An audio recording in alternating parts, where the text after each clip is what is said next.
वही इसके परिणाम का भागी बनेगा। मैं तो उसे मसलने के लिए आतुर हो रहा हूँ।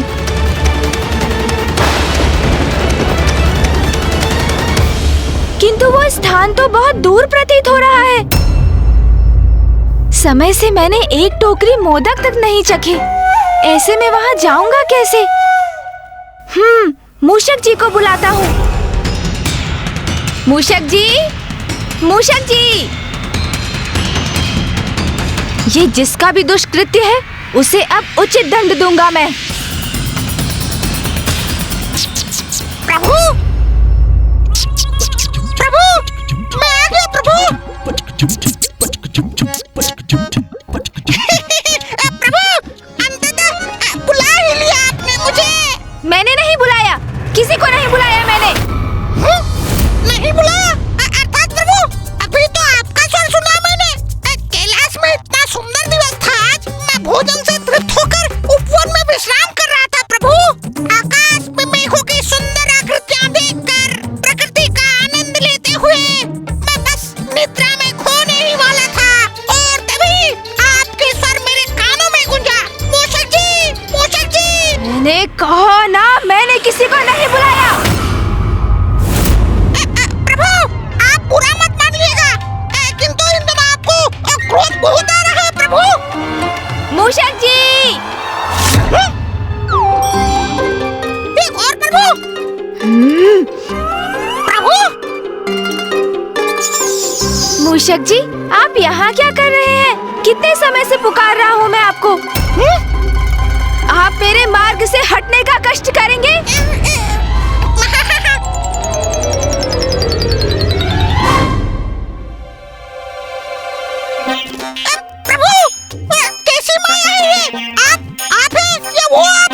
मूषक जी, हम दोनों ही मैं हूँ। अब चलिए, शीघ्र हमें कहीं पहुँचना है। मैं आपको मार्ग में सब कुछ समझा दूंगा। उचित है प्रभु, जैसी आपकी आज्ञा। हाँ मूषक जी, अब शीघ्रता कीजिए। आइए प्रभु, विराजिए।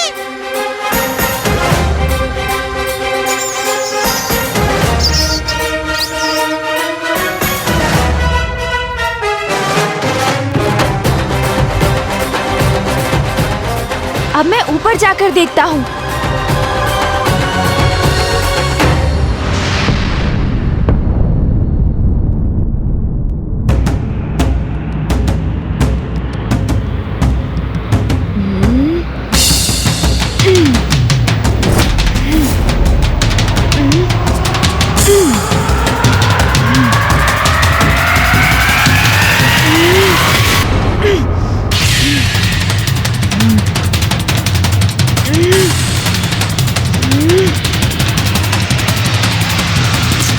मैं भी जानने का प्रयास करता हूँ प्रभु।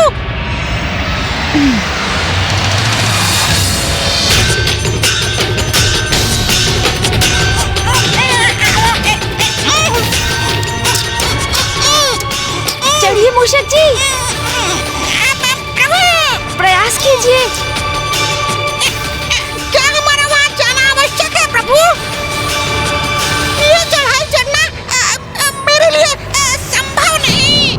और थोड़ा बल लगाइए मूषक जी, साहस रखिए, तभी चढ़ना संभव हो पाएगा। चलिए मूषक जी, आगे बढ़िए। मूषक जी, थोड़ा और। मूषक जी, शीघ्रता कीजिए और प्रयास कीजिए। मैं अपने अन्य स्वरूप में शिखर तक पहुंच चुका हूँ।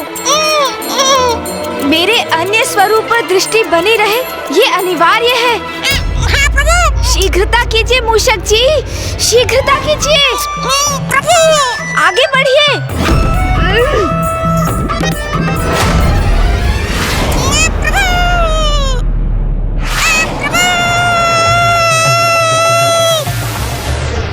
अरे अरे मूषक जी,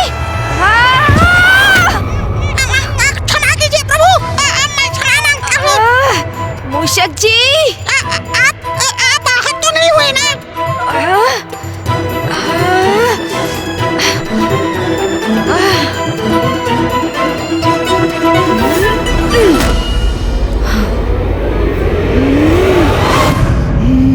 मूषक जी को उलाहना मत दो। इसमें उनका कोई दोष नहीं है। मुझे ज्ञात है कि तुम क्रोध से आवेशित हो रहे हो, किंतु मेरा सुझाव है, गहरी सांस भरकर तुम अपने क्रोध पर नियंत्रण करो।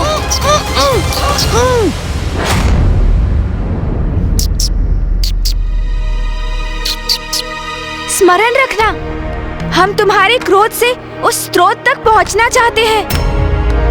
इस क्रोध को स्वयं पर हावी मत होने दो, क्योंकि ये क्रोध तुम्हारा मूल स्वभाव नहीं है।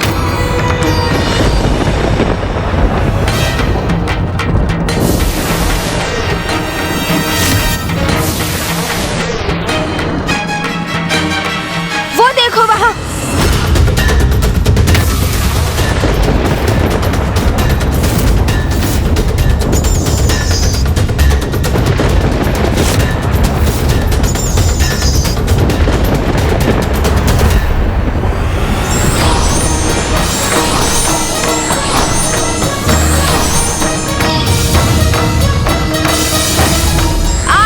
मनोहर रूप पर जिसकी भी दृष्टि पड़ेगी चंद्रदेव, वो कलंकित हो जाएगा।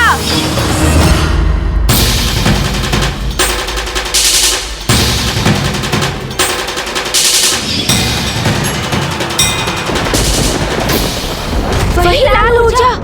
अपने जन्म दिवस से ही मैं बार बार उत्तेजित हो उठता हूँ।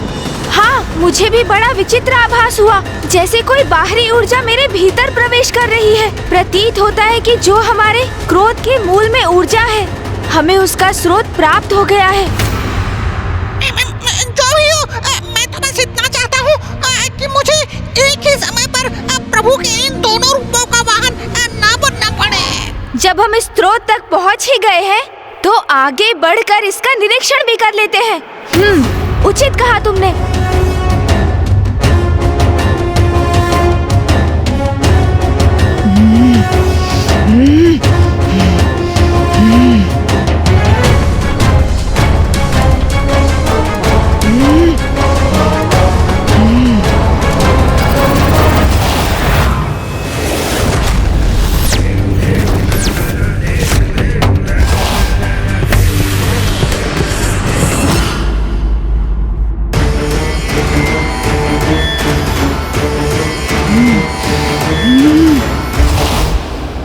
मुझे अपने क्रोध को नियंत्रण में रखना ही होगा।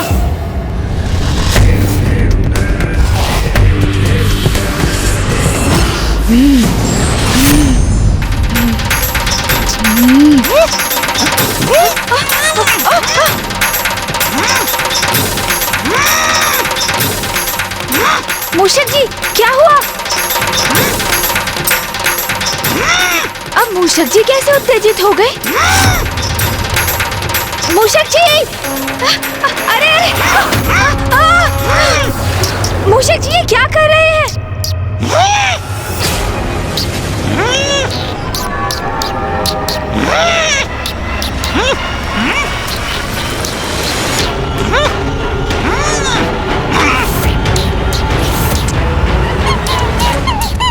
मूषक जी, प्रतीत होता है आप भी किसी के प्रभाव में आकर अपना मूल स्वभाव खो बैठे हैं। इस खरे को क्षति मत पहुंचाइए मूषक जी, जाने दीजिए इसे।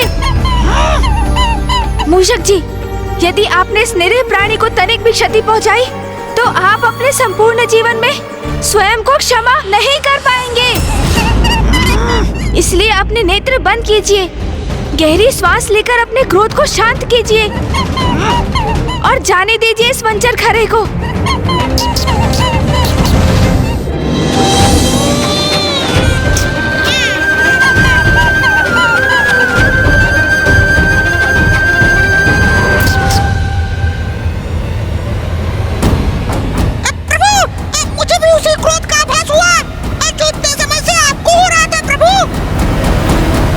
मेरे विचार से तुम्हें और मूषक जी को यहीं रुकना चाहिए। ये ऊर्जा विध्वंसकारी है, इसका प्रभाव तो अब मूषक जी भी झेल चुके हैं। यदि तुम सब और आगे बढ़े तो कदाचित इस ऊर्जा के प्रभाव से प्रभावित होकर कुछ अनिष्ट भी कर सकते हो। मैं ही आगे बढ़कर देखता हूँ क्या रहस्य है इसके पीछे। तब तक तुम यहीं रुको, उचित है। तब तक मैं और मूषक जी वहाँ से निगरानी रखेंगे।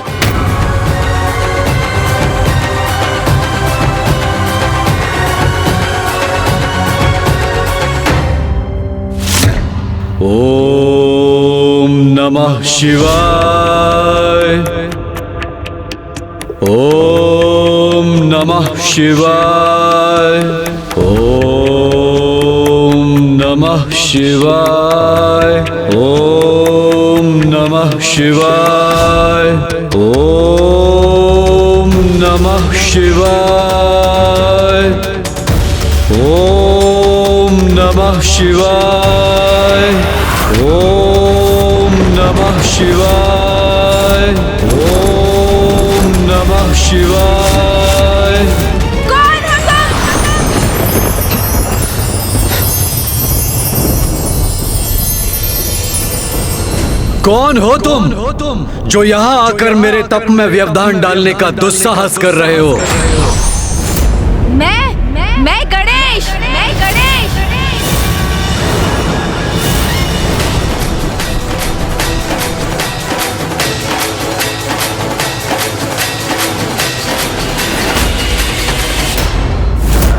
वास्तविकता में उनके दो ही पुत्र हैं, कुमार कार्तिकेय जी और प्रथम पूज्य गणेश जी। अच्छा, तो तुम हो गणेश? तुमसे पूर्व मैंने प्रश्न किया था, बताओ कौन हो तुम?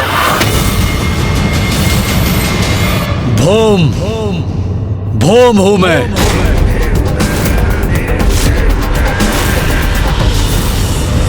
ये कौन है जिनका व्यक्तित्व एक अनोखी दिव्य दीप्ति से प्रकाशित है, जिनका रंग रूप इतना मनोहर और आकर्षक है, जिनके मुख पर क्रोध अवश्य है किंतु दुष्टता नहीं, इनकी लाल ऊर्जा के उत्पात से हम त्रस्त अवश्य हैं, किंतु इनके भीतर छिपी सकारात्मकता का भी आभास हो रहा है मुझे। इसलिए ये कोई असुर तो कदापि नहीं। तो फिर ये ऐसी विनाशकारी ऊर्जा का सृजन क्यों कर रहे हैं? महादेव पुत्र हो तुम, किंतु तुम तो तनिक भी महादेव के समान प्रतीत नहीं होते। महादेव का लंबा कद है, उनका गठीला बलिष्ठ शरीर तो उनके अति बलशाली होने का प्रतीक है। तुमसे कहीं अधिक तो मैं महादेव के समान हूँ गणेश। मेरी छोड़ो, मैं जैसा हूँ उचित हूँ, किंतु तुम तो महादेव की तपस्या करते हो, उनका नाम जपते हो और फिर ऐसी उग्र और विनाशकारी ऊर्जा का निर्माण करते हो। और तुमने अपने इस उग्र ऊर्जा का लक्ष्य मुझे किस प्रयोजन से बनाया है? तो तुम्हें मेरी इस उग्र ऊर्जा का प्रभाव हो रहा है, किंतु ये कैसे संभव है? मैं तो एक तुच्छ और साधारण तपस्वी हूँ जो महादेव का ध्यान अपनी ओर आकृष्ट करने हेतु उनकी तपस्या में लीन है। तुम तो प्रथम पूज्य गणेश हो, महादेव के प्रिय पुत्र हो, और तुम मेरी ऊर्जा से प्रभावित हो रहे हो। मुझे ऐसा क्यों आभास हो रहा है जैसे इनका कोई व्यक्तिगत द्वेष है मुझसे? देखा महादेव, मैं तो आपके प्रिय पुत्र से कहीं अधिक प्रभावी हूँ। अपनी ऊर्जा के प्रभाव में बांध लिया मैंने उसे। स्वयं को महादेव का भक्त कहते हो और इतना भी नहीं समझते कि तुम्हारी ऊर्जा कितनी हानिकारक है। देखो, इस स्थान को देखो, अपने तप स्थल को देखो। प्रकृति ने जैसे इस स्थान का परित्याग कर दिया है, बंजर बन गया है ये स्थान।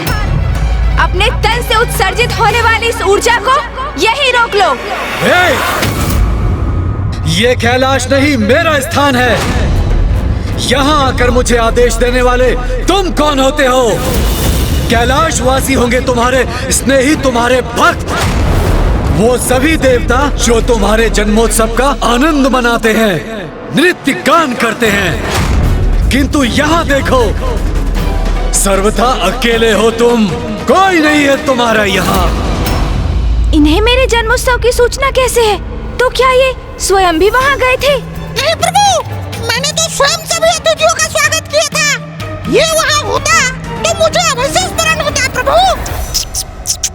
वहाँ कैलाश पर होगे तुम जगत पिता महादेव और माता पार्वती के प्रिय पुत्र। और हाँ, अपने भ्राता देव सेनापति का भी साथ प्राप्त होगा तुम्हें। किंतु यहाँ तुम मात्र और मात्र गणेश हो। किया होगा तुमने बड़े बड़े असुरों का संहार। और हाँ, अपनी चतुराई से सर्वाधिक बुद्धिमान असुरों को भी अपनी बुद्धि से पराजित किया होगा तुमने। ये भी ज्ञात है मुझे कि सभी देवताओं को, यहाँ तक अपने भ्राता को भी संसार की परिक्रमा करने में अवश्य पराजित किया है तुमने, जिसके कारण तुम्हें प्रथम पूज्य होने का अधिकार प्राप्त हुआ है। किंतु यहाँ तुम्हें कोई पूजने वाला नहीं है। प्रभु, ये तो आपका अपमान किए जा रहे हैं। और होगे तुम नारायण और ब्रह्मदेव के चहेते। की होगी तुमने कठोर तपस्या ज्ञान प्राप्ति के लिए, और माता से पाए होंगे सभी प्रकार के शक्तिशाली अस्त्र शस्त्र। किंतु स्मरण रखना, जो मेरे शरीर से ऊर्जा प्रवाहित हो रही है वो तुम्हें भी नष्ट करने में सक्षम है। गणेश, अपने क्रोध पर नियंत्रण रखो। शांत हो जाओ। जैसे किसी बवंडर में तीव्र वायु का प्रवाह होता है, उसी प्रकार तुम्हारे भीतर प्रबल क्रोध प्रवाहित हो रहा है। ये तो ज्ञात हो गया था मुझे, किंतु अब मुझे तुम्हारे भीतर अंतहीन ईर्ष्या का भी आभास हो रहा है। ईर्ष्या? क्या प्रभु?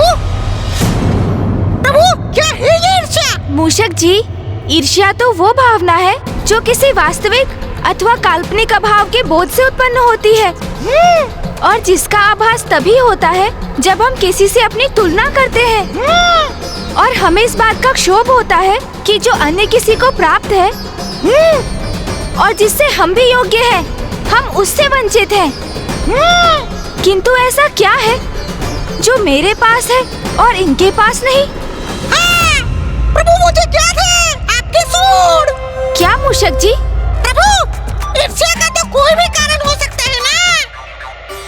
अब देखिए, आपके पास सूंड है, उसके पास नहीं। और ये भी संभव है कि आपके बड़े बड़े लटके कान, उन्हें देखकर इसके भीतर ये भावना उमड़ती हो। ओहो, अब समझा प्रभु। कदाचित मेरे ही कारण ये सब हो रहा है। उसे इस बात की ईर्ष्या है कि मैं आपके साथ हूँ प्रभु, उसके साथ नहीं। ओहो, कितना मूर्ख है वो।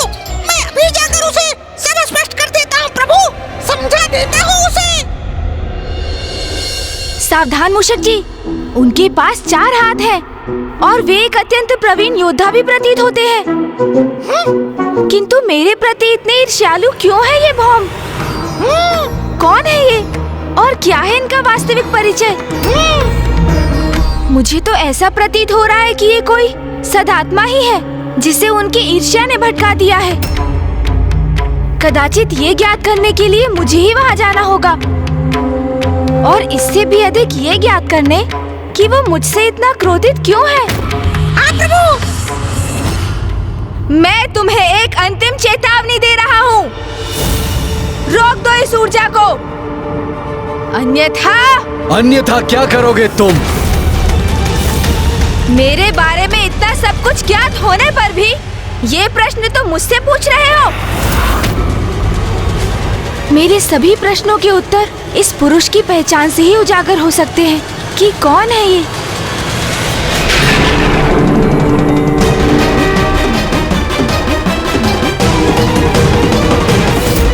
मैं भूदेवी हूँ। मेरी अपनी कोई संतान नहीं। आपके श्वेत की जो बूंद मुझ पर गिरी, उसने इस बालक का रूप ले लिया। महादेव, आप उसे मेरे पुत्र के रूप में भेंट दे दीजिए। आज से तुम्हारा पुत्र कहलाएगा और तुम्हारे नाम से जुड़कर इसका नाम होगा भोम भोम। ये तो इसका मतलब है ये मेरे भ्राता है। प्रभु, कदाचित आपको इस ओर अपनी दृष्टि डालनी चाहिए। उस ओर देखिए प्रभु।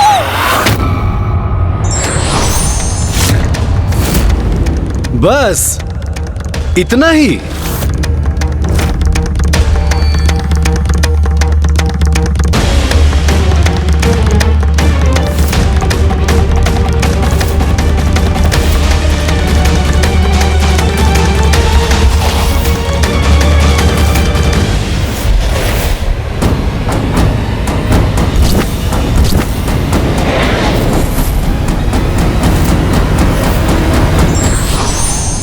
प्रणाम माता भूदेवी। आपने अपनी अंतर्दृष्टि से जो देखा वो सत्य है गणेश जी। भौम महादेव का पुत्र है। अब आपको ही कुछ करना होगा, अन्यथा महादेव के 2 पुत्रों में महायुद्ध छिड़ जाएगा, घोर अनर्थ हो जाएगा। मैं तुम्हें पर्याप्त चेतावनी दे चुका हूँ भौम, किंतु अब मैं सृष्टि को तुम्हारी उग्र ऊर्जा के प्रकोप से रक्षित करूंगा। तुम्हारा ये अहंकार, ये विश्वास कि तुम मुझे पराजित कर सकते हो, हास्यास्पद है। तुम रोकोगे मुझे? तुम्हें कदाचित तनिक भी भान नहीं कि मैं कौन हूं। अब मैं अपने वार से तुम्हें उचित परिचय दूंगा। संभाल सको तो संभालो मेरा वार।